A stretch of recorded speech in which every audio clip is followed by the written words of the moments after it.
மந்திரிகளே, நமது தீவின் எதிர்காலம் இங்கு வரும் சவால்களை எதிர்கொள்ள நாம் ஒன்றிணைந்து செயல்பட வேண்டும். மன்னனின் மகள் வசந்தசேனை பேரே. அம்பிகை மீது அவளுக்கு அளவற்ற நம்பிக்கை. மன்னா, இன்னும் ஒரு மாதத்தில் உங்கள் ராஜ்யம் ஆபத்தில். என் ராஜ்யம் ஆபத்தில். மன்னா. இளவரசி உங்களோடு இருந்தால் ஆபத்து. இன்றிரவு பௌர்ணமியில் அவளை மரப்பேழையில் வைத்து நதியில் விடு.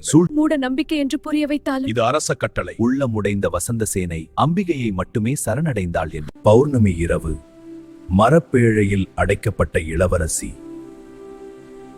அதே இரவு வேட்டைக்காக வந்த அண்டை நாட்டு இளவரசன் நதிக்கரையில் ஒதுங்கிய பேழையை கண்டான். அதே இரவு வேட்டைக்காக வந்த அண்டை நாட்டு இளவரசன் நதிக்கரையில் ஒதுங்கிய பேழையை கண்டான். ஜாதக தோஷம், பரிகாரம், சூழ்ச்சி எல்லாவற்றையும் கூறினாள் வசந்தசேனை.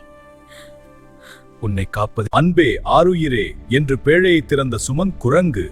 அவன் சூழ்ச்சியே அவனை அழித்தது. அம்பிகையின் அருள் அவளை காத்தது, சூழ்ச்சியை அழித்தது. நம்பிக்கையோடு சரணடைந்த மனம் எப்போதும் காக்கப்படும். காஃபி வித் ஜிவி சேனலுக்கு சப்ஸ்கிரைப் பண்ணுங்க. வீடியோக்களை லைக் பண்ணி கமெண்ட் பண்ணுங்க.